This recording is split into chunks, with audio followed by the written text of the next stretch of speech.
أعوذ بالله من شرور أنفسنا ومن سيئات أعمالنا من يهده الله فلا مضل له ومن يضلل فلا هادي له وأشهد أن لا إله إلا الله وحده لا شريك له وأشهد أن محمدا عبده ورسوله يا أيها الذين آمنوا اتقوا الله حق تقاته ولا تموتن إلا وأنتم مسلمون يا أيها الناس اتقوا ربكم الذي خلقكم من نفس واحدة وخلق منها زوجها وبث منهما رجالا كثيرا ونساء واتقوا الله الذي تساءلون به والأرحام إن الله كان عليكم رقيبا يا أيها الذين آمنوا اتقوا الله وقولوا قولا سديدا يصلح لكم أعمالكم ويغفر لكم ذنوبكم ومن يطع الله ورسوله فقد فاز فوزا عظيما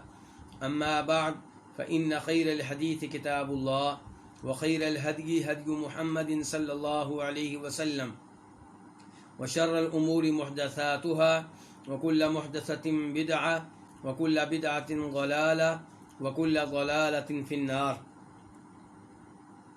الوافی بما فی الصحیحین، یہ وہ کتاب ہے جو صحیح بخاری اور صحیح مسلم کی تمام احادیث پہ مشتمل ہے لیکن تکرار کے بغیر۔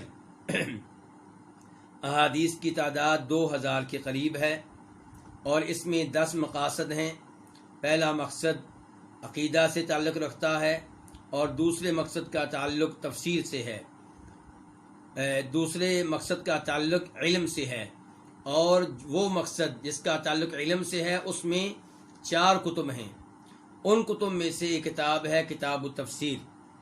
کتاب التفسیر آج کل ہم پڑھ رہے ہیں اور آج ہم آغاز کریں گے کتاب التفسیر میں سورۃ الجمعہ کا۔ قولہ تعالی، اللہ تعالیٰ فرماتے ہیں وَإِذَا رَأَوْا تِجَارَةً أَوْ لَهْوًا انفَضُّوا إِلَيْهَا، اور جب وہ دیکھتے ہیں کوئی تجارت۔ اس آیت میں اللہ تعالیٰ تذکرہ کر رہے ہیں اس امر کا کہ نبی علیہ الصلوۃ والسلام ایک بار خطبہ جمعہ ارشاد فرما رہے تھے تو صحابہ کرام رضوان اللہ علیہم اجمعین کو پتہ چلا کہ باہر قافلہ آیا ہے غلہ لے کر، تو صحابہ کرام غلے کی طرف چلے گئے اور نبی علیہ الصلوۃ والسلام اور 12 لوگ مسجد میں رہ گئے۔ تو اللہ رب العزت نے اس معاملے کی مذمت کی اور اس پہ ناراضگی کا اظہار کیا۔ تو اللہ تعالیٰ فرماتے ہیں وَإِذَا رَأَوْا تِجَارَةً، اور جب انہوں نے کوئی تجارت دیکھی، او لہوا، یا کوئی کھیل تماشا دیکھا، تو انفضوا الیہا، تو اٹھ کر اس کی طرف چلے گئے۔ حدیث نمبر 244 قاف۔ اس حدیث کے روایت کرنے پہ اتفاق ہے امام بخاری کا اور امام مسلم کا۔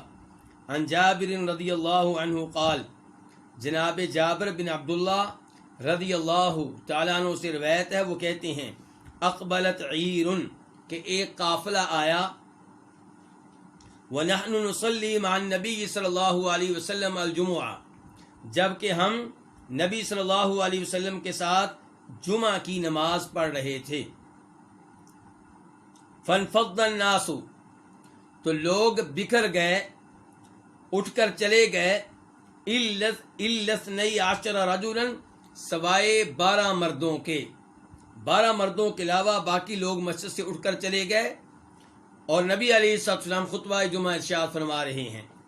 فنزلت هذه الآیہ، تو یہ آیت نازل ہوئی وَإِذَا رَأَوْا تِجَارَةً أَوْ لَهْوًا انفضوا إِلَيْهَا وَتَرَكُوكَ قَائِمًا، اور جب انہوں نے کوئی تجارت دیکھی، کوئی کاروبار دیکھا یا کھیل تماشا دیکھا، تو انفضوا الیہا، اس کی طرف اٹھ کر چلے گئے، وترکوک، اور انہوں نے آپ کو چھوڑ دیا، قائما، کھڑا، اور آپ کو کھڑا چھوڑ دیا، یعنی کہ نبی علیہ الصلوۃ والسلام کھڑے ہو کر خطبہ جمعہ ارشاد فرما رہے تھے اور یہ لوگ مسجد سے چلے گئے اور آپ کو خطبہ دیتے ہوئے چھوڑ دیا۔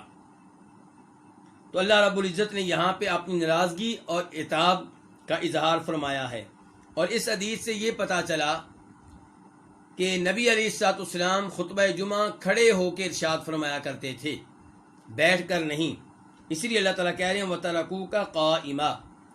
اب یہاں پہ ہو سکتا ہے کوئی ایسا آدمی یہ حدیث پڑھے جس کے دل میں بغض ہو صحابہ کرام کا، جس کے دل میں عداوت ہو صحابہ کرام کی، تو وہ کہے دیکھو جی 12 کے علاوہ سب چلے گئے اور یہ کہتے ہیں صحابہ کرام بڑے عظیم تھے۔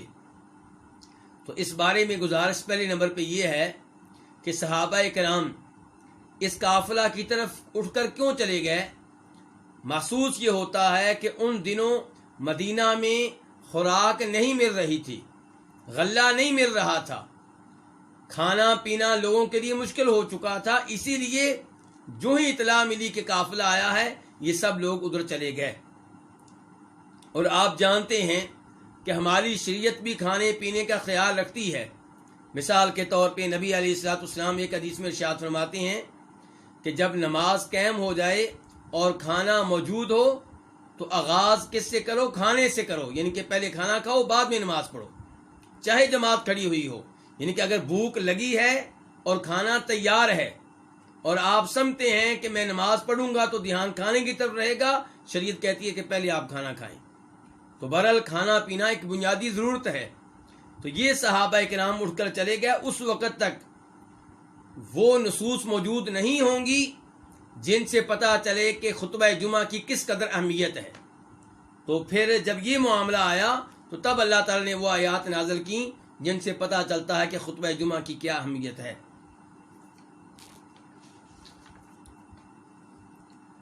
وفی روایت لہما، اور ان دونوں کی ایک روایت میں ہے، کن دونوں کی ایک روایت میں؟ بخاری اور مسلم کی ایک روایت میں، کہ اذ اقبلت عیر من الشام، کہ جب شام سے ایک قافلہ آیا۔ وفی روایت لمسلم، اور مسلم کی ایک روایت میں ہے، یعنی کہ آخری الفاظ صرف مسلم میں ہیں، بخاری میں نہیں ہے۔ وہ کیا ہے کہ وہ رسول اللہ صلی اللہ علیہ وسلم یخطب، جب کہ اللہ کے رسول علیہ الصلوۃ والسلام خطبہ دے رہے تھے۔ جو روایت ہم نے پڑھی اس میں کیا الفاظ آئے ہیں کہ ہم نبی علیہ الصلوۃ والسلام کے ساتھ جمعہ کی نماز پڑھ رہے تھے۔ تو جمعہ کی نماز سے مراد 2 رکعتیں نہیں ہیں، جمعہ کی نماز سے مراد خطبہ اور نماز ہے۔ تو جب یہ قافلہ آیا اور لوگ باہر چلے گئے اس وقت خطبہ جمعہ آپ ارشاد فرما رہے تھے۔ اور یہ آخری روایات سے یہ پتہ چلا کہ یہ قافلہ غلہ لے کر، خوراک لے کر کہاں سے آیا تھا؟ شام سے آیا تھا۔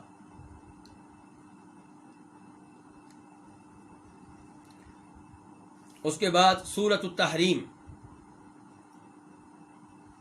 قولہ تعالی، اللہ تعالیٰ کا فرمان ہے، اللہ تعالیٰ فرماتے ہیں یا ایھا النبی لم تحرم ما احل اللہ لک، اے نبی آپ کیوں حرام کرتے ہیں اس چیز کو جو اللہ نے آپ کے لیے حلال کر دی ہے۔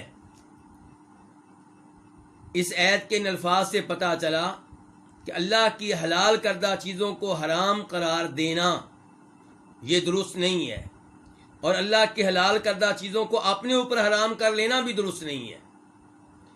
آپ پاک و ہند میں سنتے ہوں گے کہ کئی لوگ جب پیروں اور فقیروں کے فضائل اور ان کی کرامات بیان کرتے ہیں تو یہ بھی بیان کرتے ہیں کہ فلاں پیر صاحب نے اتنے سال تک دودھ نہیں پیا، اتنے سال تک گوشت نہیں کھایا، اتنے سال تک انہوں نے 1 روٹی 2 روٹی کے علاوہ کوئی چیز نہیں کھائی۔ تو یہ چیزیں قرآن و حدیث کے خلاف ہیں، نہ کہ بزرگی کی علامت ہیں۔ حدیث نمبر 245 قاف، اس حدیث کے روایت کرنے پہ اتفاق ہے کس کا؟ امام بخاری کا اور امام مسلم کا۔ عن عائشہ رضی اللہ عنہا، ام المؤمنین عائشہ سے روایت ہے، ان النبی صلی اللہ علیہ وسلم کان یمکث عند زینب بنت جحش، کہ نبی صلی اللہ علیہ وسلم زینب بنت جحش کے ہاں ٹھہرا کرتے تھے۔ ویشرب عندها عسلا، اور ان کے پاس شہد پیا کرتے تھے۔ نبی علیہ الصلوۃ والسلام کوشش کیا کرتے تھے کہ روزانہ اپنی سبھی بیویوں کے پاس جائیں، ان کے احوال کا جائزہ لیں، ان سے سلام دعا کریں، چاہے آپ کا یہ چکر 2 منٹ کے لیے ہو یا 5 منٹ کے لیے ہو یا 10 منٹ کے لیے ہو، لیکن آپ کوشش کیا کرتے تھے۔ لیکن چند دنوں سے یہ ہو رہا تھا کہ آپ زینب بنت جاش رضی اللہ عنہ کے گھر میں زیادہ ٹھہرتے، زیادہ وقت دیتے ان کو، اور ان کے پاس زیادہ وقت کیوں دیتے؟ کیونکہ آپ ان کے گھر میں بیٹھ کے شہد پیا کرتے تھے، وہ آپ کو شہد پیش کیا کرتی تھی۔ فتواصیت انا وحفصہ، حدیث بیان کرنے والی کون ہے یہاں پہ؟ ام المؤمنین عائشہ۔ تو وہ فرماتی ہیں کہ میں نے اور حفصہ نے اتفاق کر لیا، ایک دوسرے کو تاکید کی۔ میں نے اور حفصہ نے اتفاق کر لیا، یا آپ کہہ لیں میں نے اور حفصہ نے ایک دوسرے کو تاکید کی۔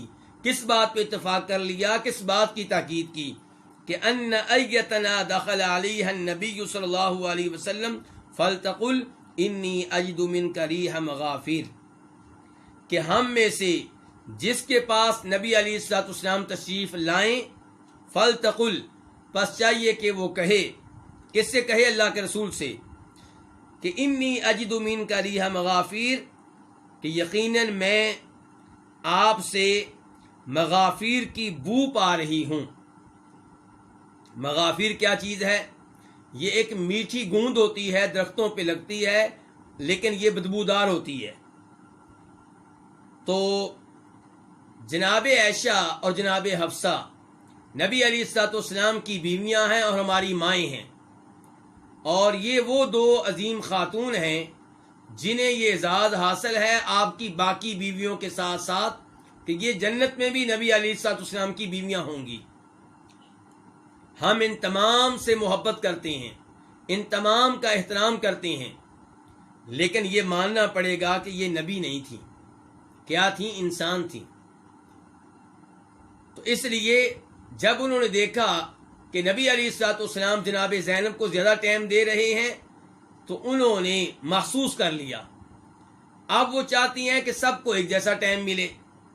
اس کے لیے دونوں نے یہ کہا کہ جب اللہ کے رسول تمہارے پاس آئیں حفصہ، یا میرے پاس آئیں گے، تو ہم نے کہنا کہ اللہ کے رسول آپ سے مغافیر کی بدبو آ رہی ہے، اور یہ جانتی تھیں کہ نبی علیہ الصلوۃ والسلام کو بدبو سے شدید نفرت تھی۔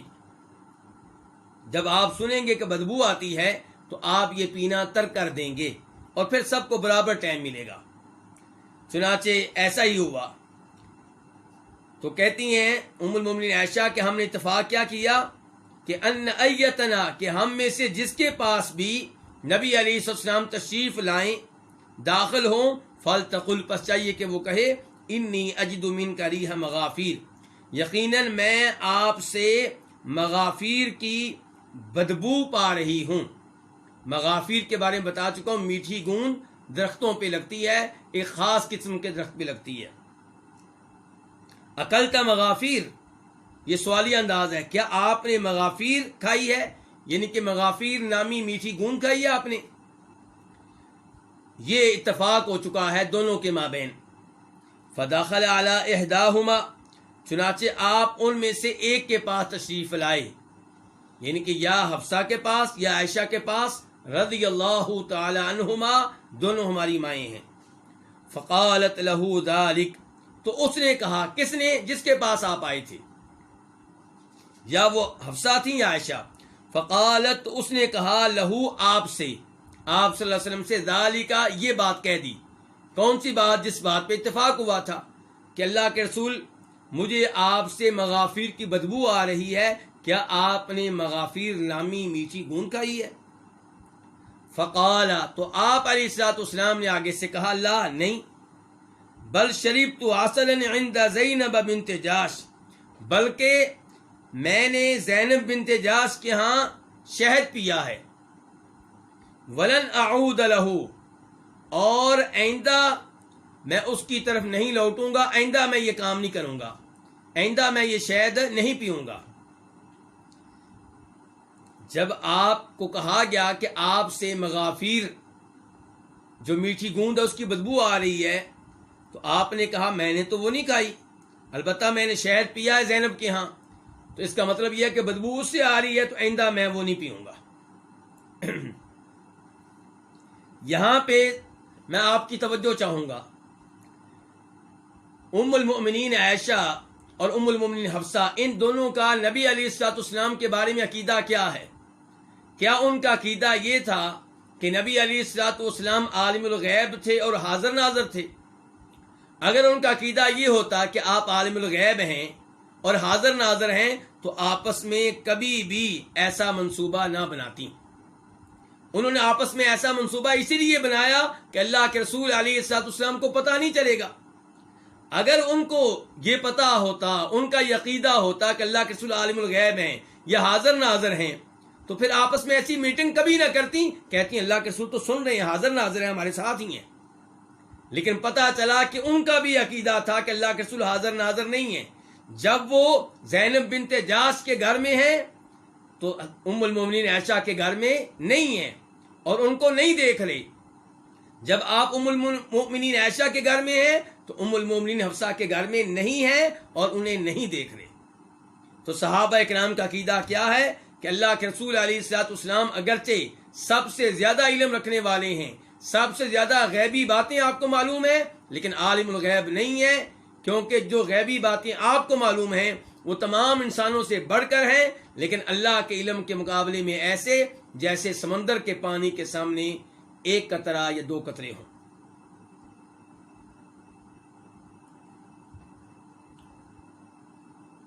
تو اب تک جو روایت پڑھی ہم نے، تو اس سے ایک تو عقیدے کی اصلاح ہوئی کہ نبی علیہ السلام عالم الغیب نہیں تھے، حاضر ناظر نہیں تھے، اپنی زندگی میں حاضر ناظر نہیں تھے، فوت ہونے کے بعد کیسے ہوں گے۔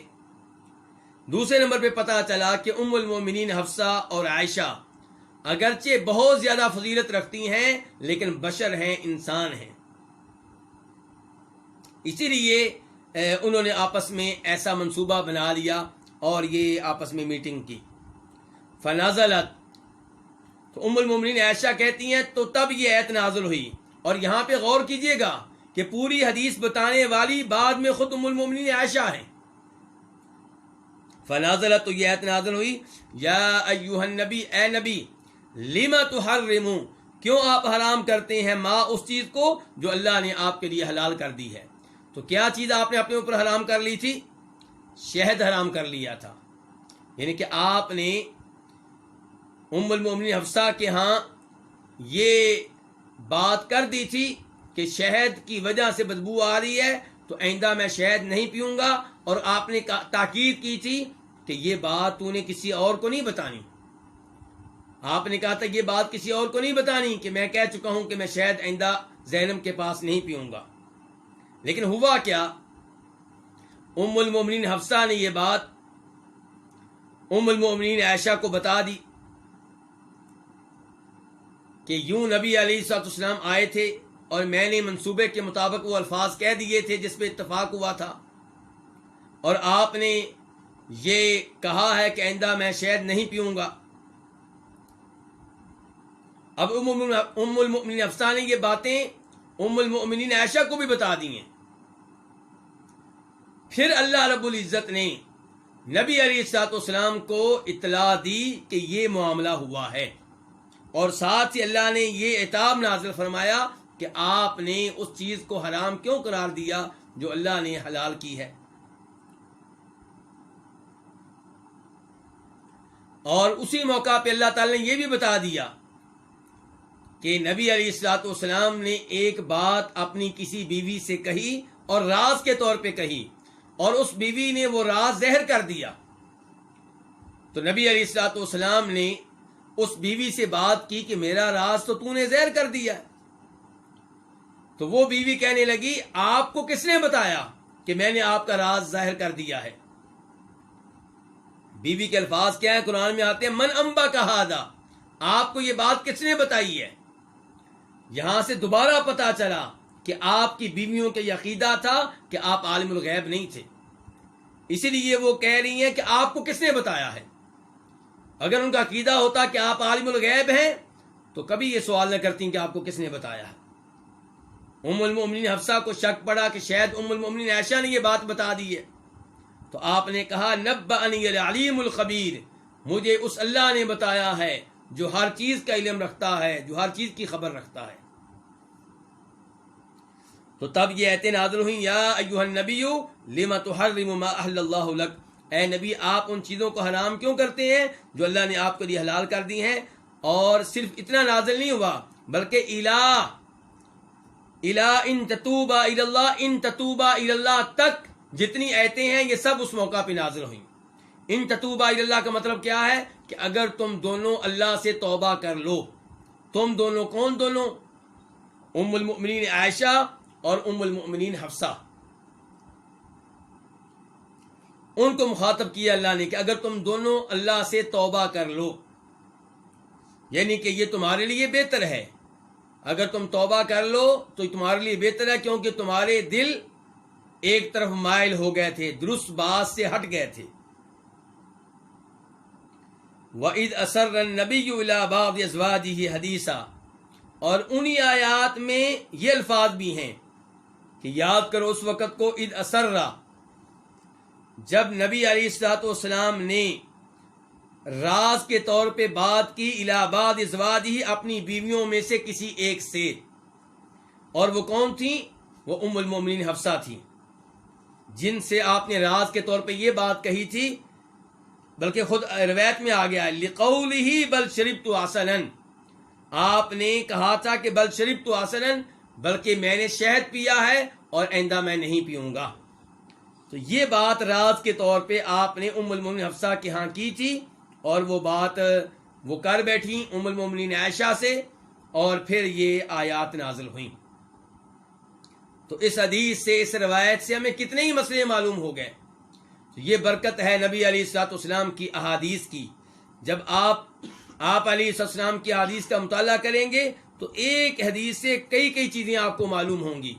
یہاں سے یہ بھی پتا چلا کہ نبی علیہ الصلوۃ والسلام کا اخلاق کتنا عظیم تھا،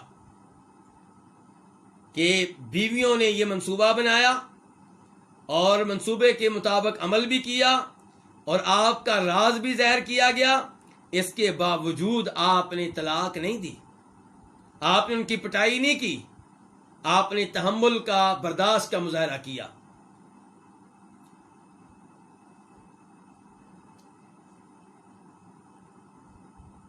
اس کے بعد سورہ نوح.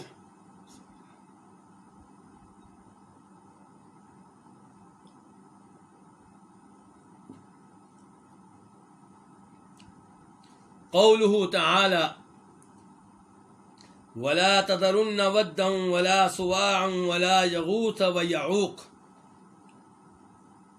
اللہ رب العزت نے اس آیت میں نوح علیہ الصلوۃ والسلام کی قوم کے الفاظ ذکر کیے ہیں کہ نوح علیہ الصلوۃ والسلام توحید بیان کرتے ہیں، شرک سے روکتے ہیں، بتوں کی عبادت سے روکتے ہیں. تو وہ نوح علیہ الصلوۃ والسلام کے مقابلے میں ایک دوسرے کو کیا تاکید کر رہے ہیں، ایک دوسرے کو کیا وصیت کر رہے ہیں کہ ولا تذرن ودا، کہ نوح کی باتوں میں آ کے ود کو نہ چھوڑ دینا. ود ان کے معبود کا نام ہے، ان کے بت کا نام ہے. ولا سواع، اور نہ ہی سوا کو چھوڑ دینا، یہ بھی ان کے بت کا نام ہے. ولا یغوث، اور نہ ہی یغوث کو چھوڑنا. ویعوق، اور نہ ہی یعوق کو چھوڑنا. اور اس کے بعد آیت میں نصر کے الفاظ بھی ہیں. یہ 5 ان کے بزرگ تھے، 5 ان کے معبود تھے، 5 کے نام پہ بت تھے جن کی وہ عبادت کیا کرتے تھے. یہ ان کے 5 تن پاک ہوئے. اس کے بعد روایت کیا ہے؟ 246 نمبر 246 اس حدیث کو روایت کرنے والے کون ہیں؟ امام بخاری. عن ابن عباس رضی اللہ عنہما، روایت ہے جناب عبداللہ ابن عباس رضی اللہ تعالی عنہما سے کہ اللہ ان سے بھی راضی ہو، ان کے والد سے بھی راضی ہو. دونوں صحابی ہیں. کیا کہتے ہیں عبداللہ ابن عباس؟ صارت الاوثان التي كانت في قوم نوح في العرب بعد، کہ وہ بت، صارت کا ترجمہ فی الحال میں نہیں کر رہا، اس کو لیٹ کر رہا ہوں، الاوثان سے میں گفتگو کا آغاز کر رہا ہوں. وہ بت جن کی نوح علیہ الصلوۃ والسلام کی قوم میں عبادت کی جاتی تھی، صارت فی العرب بعد، بعد میں وہ عربوں میں آ گئے. وہی بت جن کی عبادت نوح علیہ السلام کی قوم میں کی جاتی تھی، بعد میں کن کے پاس آ گئے؟ عربوں کے پاس آ گئے. کیسے آئے اللہ بہتر جانتا ہے. اس بارے میں کئی اقوال ہیں علماء کرام کے، اور کچھ علماء کرام نے یہاں پہ لکھا ہے کہ اس سے پتہ چلا کہ آثار قدیمہ کو اہمیت دینا پرانے بتوں کو اہمیت دینا یہ سبب بنتا ہے شرک کا۔ شاید یہ بت کہیں پڑے ہوں، بعد میں وہ لوگ آئے ہوں گے جن کو تاریخ کا شوق ہوتا ہے، آثار قدیمہ کا شوق ہوتا ہے، اور انہوں نے ان کو باہر نکالا ہوگا اور پھر دائیں بائیں ان کو تقسیم کیا گیا ہوگا اور پھر یہ اربوں میں پہنچ گئے ہوں گے۔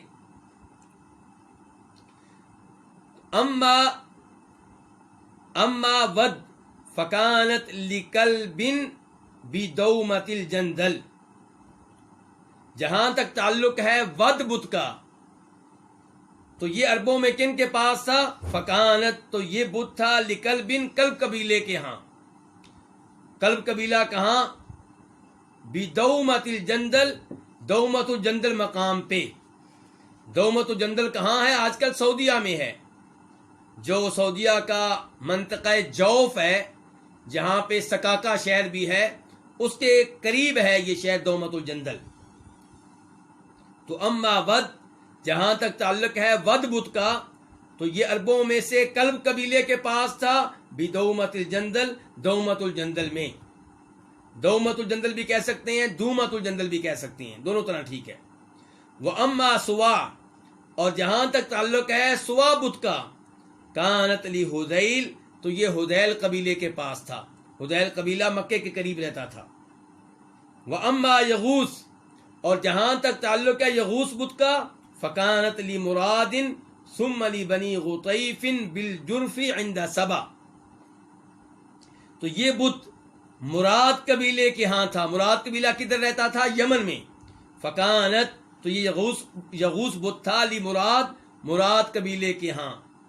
ثم لی بنی غطیف، پھر مراد قبیلے کی برانچ اور شاخ بنی غطیف کے ہاں۔ مراد قبیلہ بہت بڑا قبیلہ ہے، تو مراد قبیلے میں کن کے پاس تھا یہ بت؟ مراد قبیلے کی شاخ بنی غطیف کے پاس۔ کس علاقے میں؟ بالجرفی، وادی جرف میں۔ وادی جرف کہاں؟ کیا مدینہ والی؟ نہیں، بالجرف عند سبا، سبا کے ہاں۔ قوم سبا آپ جانتے ہیں، ملکہ بلقیس کی قوم، یعنی کہ یمن میں یہ بھی۔ تو سبا شہر کا نام بھی تھا۔ وَأَمَّا یعوق، اور جہاں تک تعلق ہے یعوق کا، فکانت لی ہمدان، تو یہ ہمدان قبیلے کے پاس تھا۔ وَأَمَّا نصر، اور جہاں تک تعلق ہے نصر کا، فکانت لی حمیر، تو یہ حمیر قبیلے کے پاس تھا۔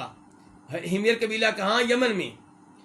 لِآلِ ذِی القلع، تو حمیر کے پاس، حمیر میں تھا، حمیر قبیلے کے پاس تھا، لِآلِ ذِی القلع، جو کہ ذوالقلع کی اولاد ہیں۔ ذوالقلع یہ ایک بادشاہ گزرا ہے، اس کی اولاد ہیں۔ اس کے بعد اب ان 5 بتوں کا تعارف کہ شروع میں کہاں سے آئے، تو کہتے ہیں عبداللہ بن عباس، اسماء رجال صالحین من قوم نوح، کہ یہ قوم نوح کے نیک لوگوں کے نام ہیں، ان کے اولیاء کے نام ہیں، ان کے بزرگوں کے نام ہیں۔ تو اس سے پتہ چلا کہ بتوں کے پیچھے زندہ شخصیات تھیں، بتوں کے پیچھے انسان تھے۔ آج لوگ کہتے ہیں کہ آپ بتوں والی حدیثیں اور ایتیں ہمارے اوپر فٹ کر دیتے ہیں، ہم تو قبر والوں کے بارے میں عقیدہ رکھتے ہیں، وہ تو انسان ہیں اور بت جو ہیں وہ تو بے جان ہوا کرتے تھے۔ تو جان لیجئے کہ بتوں کے پیچھے بھی شخصیات ہوتی تھیں۔ تو اسماء رجال صالحین من قوم نوح، یہ نوح علیہ السلام کی قوم کے نیک لوگوں کے نام ہیں۔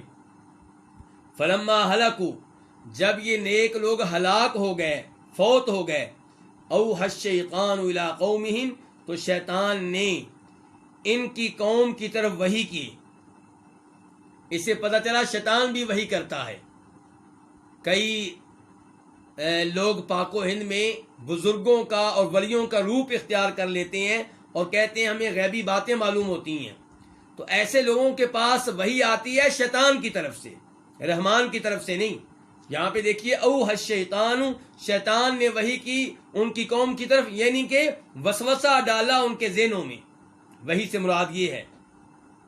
تو شیطان نے ان کی قوم، کن کی قوم؟ ان نیک لوگوں کی قوم۔ یہ 5 نیک لوگ تو فوت ہو گئے، اب جو ان کی قوم تھی ان کے ذہنوں میں شیطان نے بات ڈالی، کیا ڈالی؟